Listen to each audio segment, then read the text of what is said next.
একটি শিক্ষণীয় ভিডিও আপনাদের জন্য। এই আপুটিকে দেখুন, তিনি তার জুতার ভেতরে কিছু টাকা লুকিয়ে রাস্তার পাশের এই অসহায় ভাইটিকে দিয়ে দিলেন।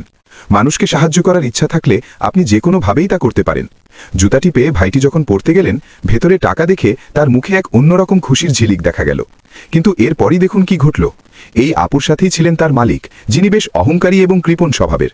তিনি বাইকের আয়নায় সবটা দেখে ফেললেন এবং রেগে গিয়ে আপুকে মারধর করতে শুরু করলেন। মালিক দ্রুত গিয়ে অসহায় ভাইটির কাছ থেকে সব টাকা কেড়ে নিলেন, কিন্তু আপু হাল ছাড়লেন না।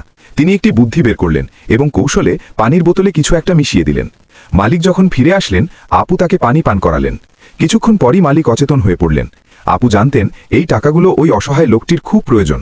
তিনি মালিকের পকেট থেকে নিজের দেওয়া সেই টাকাগুলো আবার বের করে নিলেন এবং গিয়ে ওই ভাইটির হাতে তুলে দিলেন। আসলে কাউকে মন থেকে সাহায্য করলে ওপরওয়ালাই পথ বের করে দেন। টাকা থাকলেই মানুষের মন বড় হয় না, যা এই আপুটি প্রমাণ করে দিলেন। ভাইটি টাকা পেয়ে আজ অনেক খুশি। ভিডিওটি ভালো লাগলে শেয়ার করতে ভুলবেন না।